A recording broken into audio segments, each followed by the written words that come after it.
மதுரையில் இந்துக்களின் திருவிழாவில் ரோஸ் மில்க் வழங்கிய இஸ்லாமியர்கள் மத நல்லிணக்கத்திற்கு எடுத்துக்காட்டான மதுரை சித்திரை திருவிழா.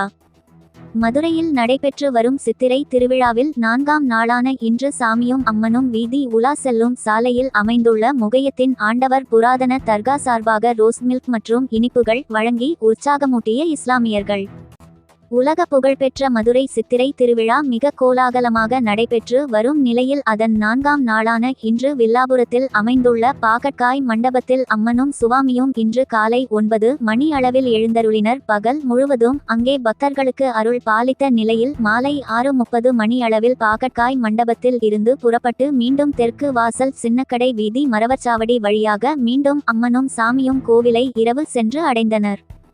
இந்நிலையில் சின்னக்கடை வீதியில் அமைந்துள்ள முகையத்தின் ஆண்டவர் புராதன தர்கா முன்பு பள்ளிவாசல் நிர்வாகத்தால் பக்தர்கள் அனைவருக்கும் ரோஸ் மில்க்கும் இனிப்புகளும் வழங்கப்பட்டன.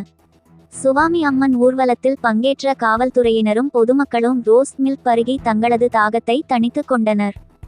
பள்ளிவாசல் நிர்வாகி கமருதீன் கூறுகையில், உலக புகழ்பெற்ற மதுரை சித்திரை திருவிழாவின் 4ஆம் நாளில் எங்களது பள்ளிவாசல் வழியாக செல்லும் அம்மன் சுவாமி ஊர்வலத்தின் போது நாங்கள் பக்தர்களுக்கு ரோஸ் மில்க்கும் இனிப்புகளும் வழங்கி உபசரிப்பது வழக்கம். கடந்த 15 ஆண்டுகளாக இதை நாங்கள் செய்து வருகிறோம்.